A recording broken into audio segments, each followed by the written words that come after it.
bien, le premier point, c'est le placement du micro. Le deuxième point, c'est le gain. Si vous avez réglé ces deux questions-là, qui ne sont pas des petites questions, hein, c'est pas simple. Si vous avez réglé ces deux questions-là, vous êtes ingénieur du son. Le reste, c'est CTRL Z, pomme Z, le reste, c'est de la post-prod quelque part. Non, le reste, on peut recommencer. Mais si vous avez mal placé votre micro, vous avez mal réglé votre gain, en d'autres termes, vous êtes allé au marché acheter des légumes, vous êtes revenu avec que des noix. Et donc, vous vouliez faire des tomates farcies, mais vous avez ramené que des noix. Donc, ça va être chiant en post-prod, quoi. Voilà.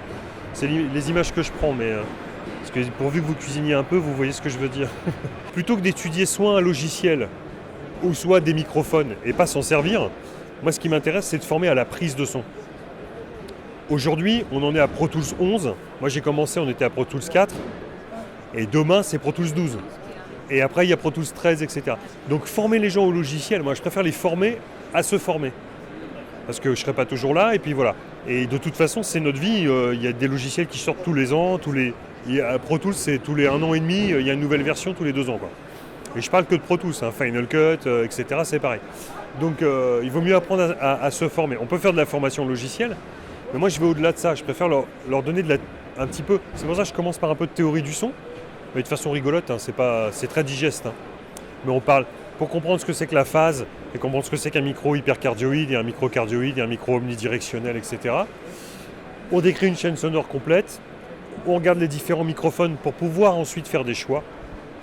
Et savoir combien ça coûte un microphone, et où est-ce qu'on peut les louer, etc. Les tarifs, et voilà, comme ça on a une idée. Ça, si vous avez du métier en musique classique, par exemple, peut-être, vous avez capté du classique.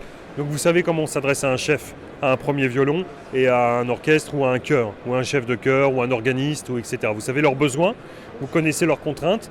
Voilà, moi je le transmets ça, parce que moi j'ai travaillé dans ces domaines-là aussi.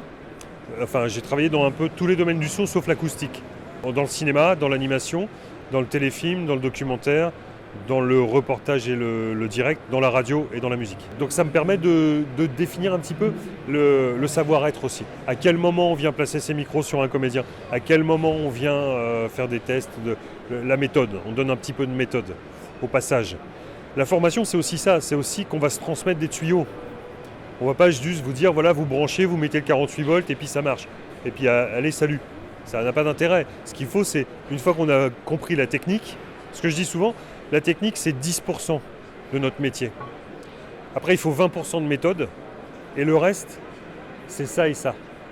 C'est du savoir-être et du savoir-faire. C'est des relations politiques avec les gens que vous allez, avec les comédiens, avec le réalisateur, avec le chef d'orchestre, avec à quel moment on va pouvoir intervenir, à quel moment il faut plutôt les laisser tranquilles, etc. Est-ce qu'on met nos micros avant le maquillage ou après le maquillage? Est-ce que tous ces trucs-là, ça c'est pas des trucs qu'on apprend en faisant une formation logicielle, vous voyez?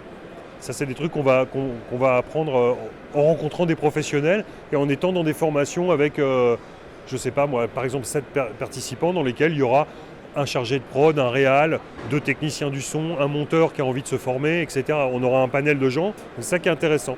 Exercice de prise de son, ça c'est une évidence, il faut s'entraîner, il faut faire des erreurs, c'est important parce que du coup on rentre à l'école et on les écoute. Et ça nous permet de repérer du premier coup d'oreille, tiens, ça c'est un micro qui a plus de pile, ah, tiens, ça c'est un câble défaillant, ah, ça c'est le bruit d'une caméra qui ronronne, ah, ça c'est etc. Vous voyez, ça c'est une opposition de phase, ça c'est voilà, un détimbrage, ça c'est un bruit dans la perche, typique, je le reconnais tout de suite, voilà. Et je sais comment on peut le réparer et surtout comment on peut l'éviter. Donc c'est intéressant de faire des exercices avec erreur. Et quand les élèves font pas d'erreur, je leur mets des coups de pied. Parce que je veux qu'ils entendent les problèmes pour pouvoir les repérer du premier coup. Là, comme ça, on sait tout de suite comment trouver la solution. Sinon, il faut refaire toute notre chaîne. Ah, est-ce que c'est le câble? Je change de câble. Bah non, c'était pas le câble. Ah bah non, il n'y a plus de batterie. Ah bah voilà, en fait, il n'y avait plus de batterie. Voilà, donc les problèmes, ils ont tous une couleur sonore. Et du coup, on peut tous les identifier. Il faut les avoir entendus une fois. Voilà. Alors, préparation, captation, écoute critique. Bon, bah là, comment on prépare un tournage, comment on fait notre captation. Et une écoute critique, la critique, c'est ni positif ni négatif. C'est on va analyser ce qu'on entend et on va essayer de détecter les problèmes et les réussites dedans. On va voir ce qui est bien fait, ce qui est mal fait, la profondeur du son, etc. Donc, on va développer aussi du vocabulaire pour pouvoir discuter avec nos collègues, etc.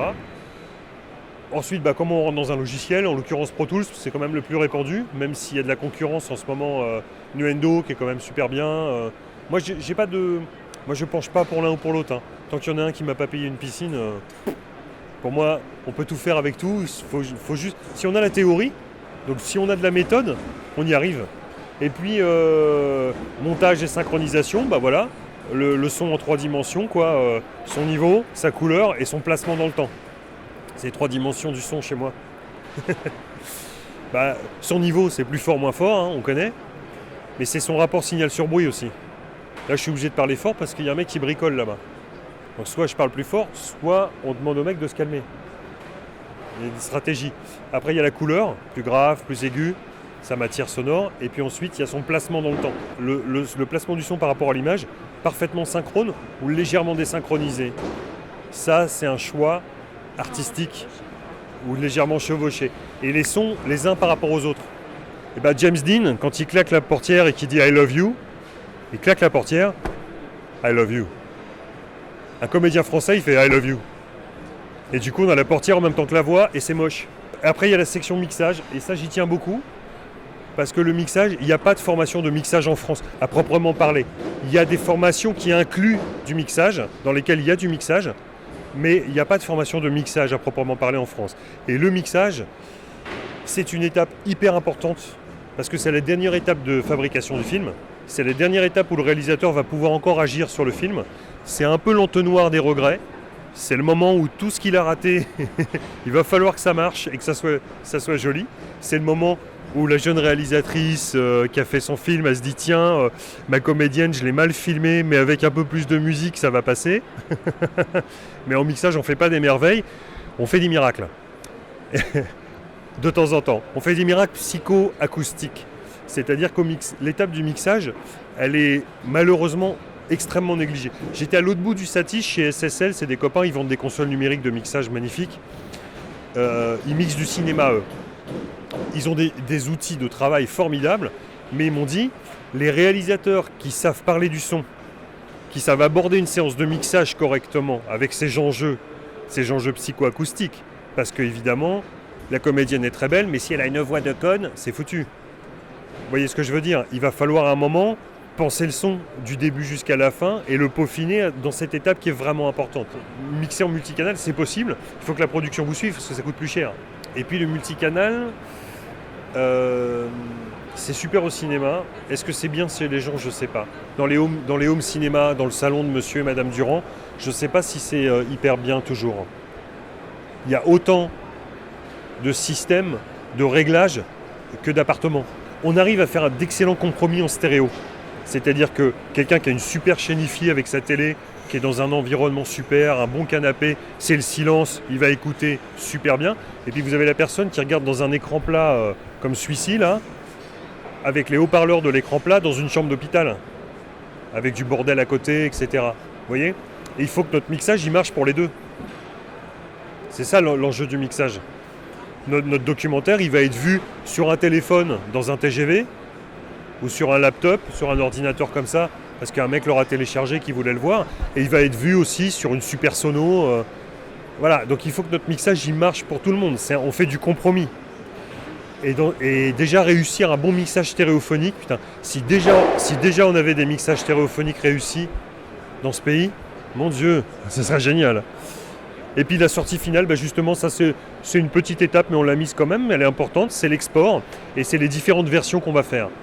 Grâce au mixage, on va pouvoir sortir plusieurs versions du documentaire en même temps.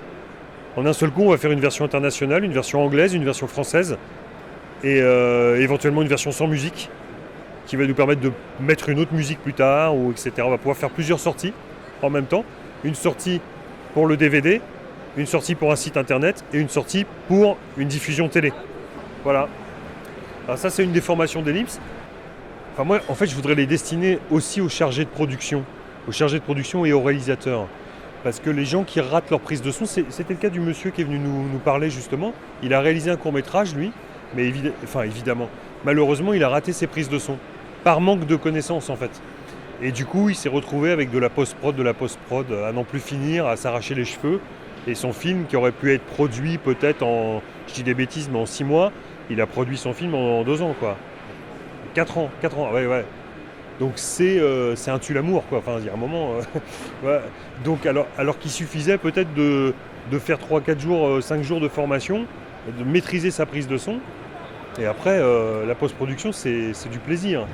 Et d'ailleurs, tous les problèmes techniques qu'on se résout au moment du tournage, c'est autant de temps de créativité en post-production. On peut essayer plein de trucs, on a plus de temps, on a l'esprit libre. Si on passe déjà 6 mois à résoudre des problèmes techniques, on n'a plus d'énergie pour créer, quoi. Attends, moi je pense être un créatif, quoi. Je me présente comme tel, mais il y a un moment, voilà.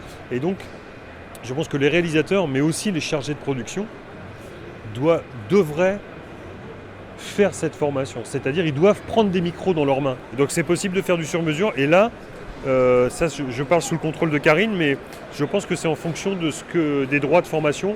Donc en fait, tous les gens, quel que soit le domaine d'activité dans lequel ils travaillent, que vous soyez salarié en CDD, en CDI, intérimaire, intermittent, que vous soyez artiste-auteur, que vous soyez chômeur, que vous soyez... qu'est-ce que j'ai oublié, je crois que j'ai fait à peu près tout le monde, auto-entrepreneur, vous avez des droits ouverts à la formation. Donc on essaye en fait de faire le maximum pour que les gens, évidemment, n'aient rien à payer. Donc ça c'est par rapport à vos droits. Le plus qu'on a aussi nous, par rapport à d'autres centres, après il y en a d'autres qui font comme nous aussi, c'est que les formateurs comme Olivier en fait sont tous des gens du domaine enseigné. C'est-à-dire que c'est pas quelqu'un qui fait de la formation pour gagner sa vie toute la journée, tous les jours de l'année. C'est vraiment d'avoir quelqu'un du métier qui va vous raconter les écueils qu'il a rencontrés. Et de l'autre côté, on a un plus aussi, c'est que, en l'occurrence, c'est moi qui maîtrise tout ce qui est montage de dossiers auprès des OPCA. Donc c'est qu'on est force de proposition pour vous expliquer comment ça marche. On s'occupe de tout au niveau des papiers. À part signer et le lire quand même, qu'on ne vous fasse pas signer n'importe quoi, vous n'avez rien à faire.